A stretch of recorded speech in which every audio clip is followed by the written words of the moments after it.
Hi everyone, welcome back to another drawing activity. Today we're going to create a bit of an abstract piece. Let's just get straight into it. Alright, the very first thing we do is a lovely wiggly line across the page.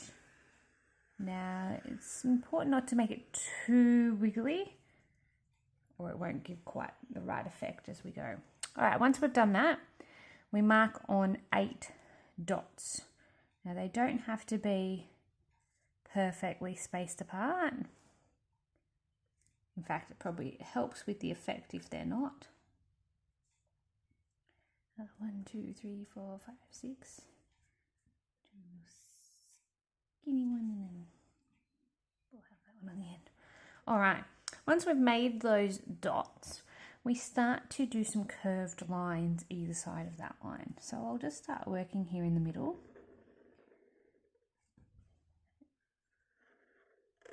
Alright, so something like that. I'll work on this one. This one. Alright. Now I'm just going to keep building on these ones for a little while. So we keep going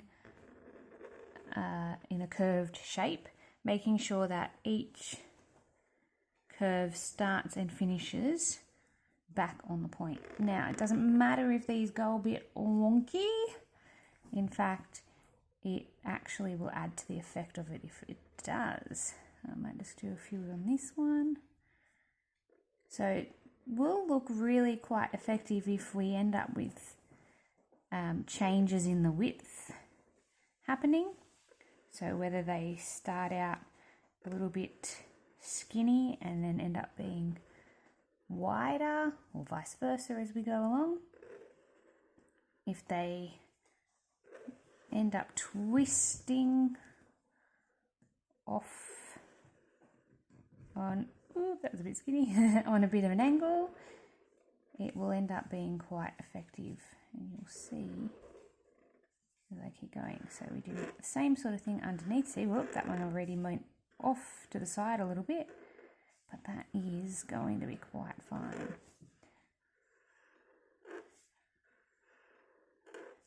Okay, so this process obviously takes a little while and something to focus well on. Often I would say try and do your drawings with pencil first and then go over them in Texta, but for this one I definitely recommend just going straight to the Texta because otherwise it will be quite difficult. To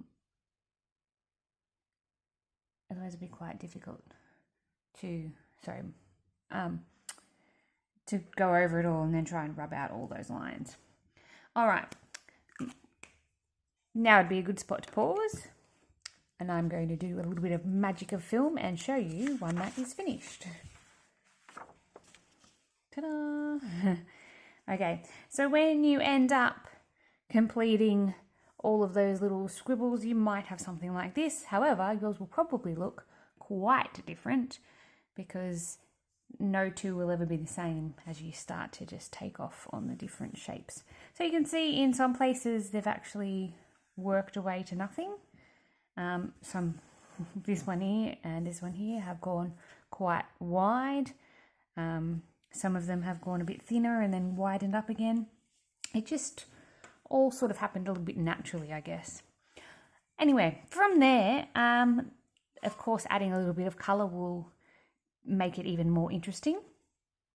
So you can do just about anything you would like.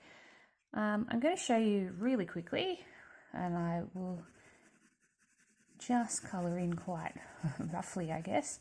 I'm just going to do a pattern with 4, so I'll just quickly colour in every 4th one. So this one that I'm just going to show you now will start to show you using some cool colours. So I've got, that's a nice deep purple there. I'll use this blue in here.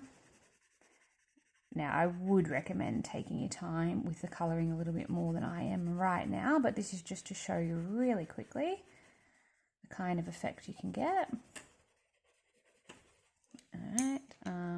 some greens. So my blues and greens and purple here, this purple that I've used, are the nice cool colours.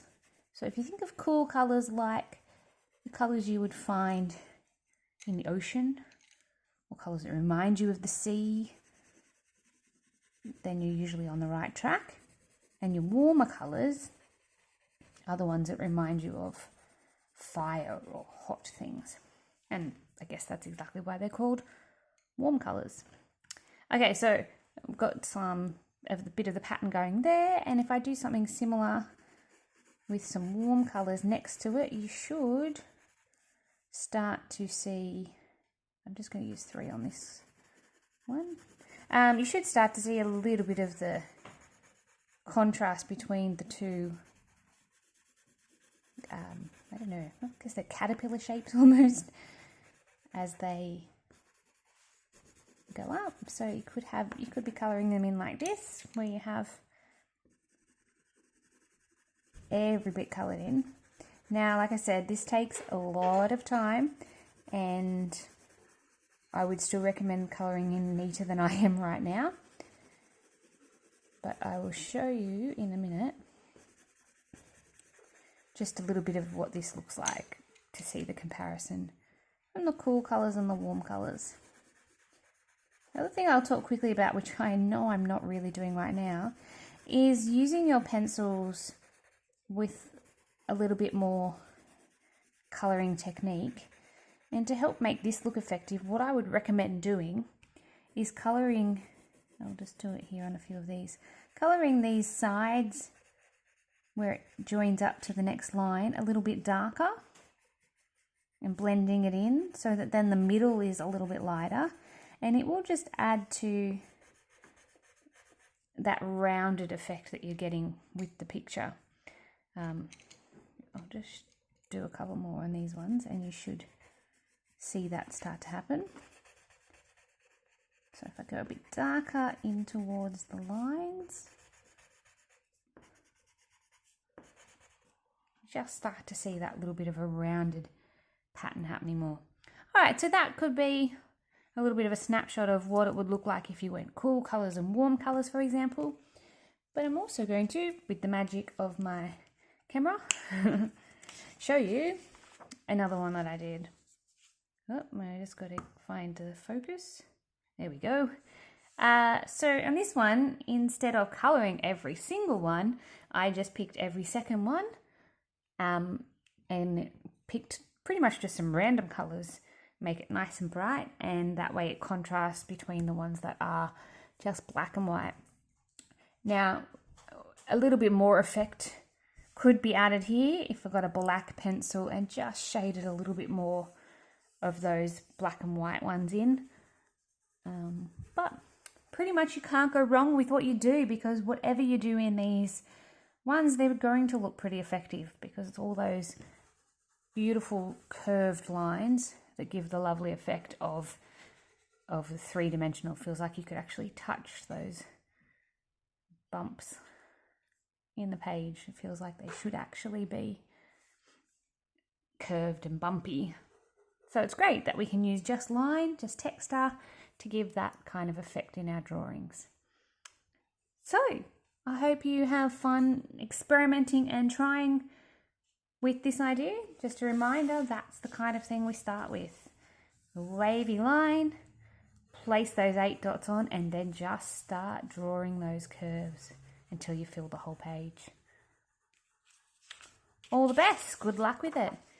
Remember to follow and like these videos for more, and be sure to subscribe to the channel so that you get up-to-date information of when I've posted some new videos. Have a great day. Bye.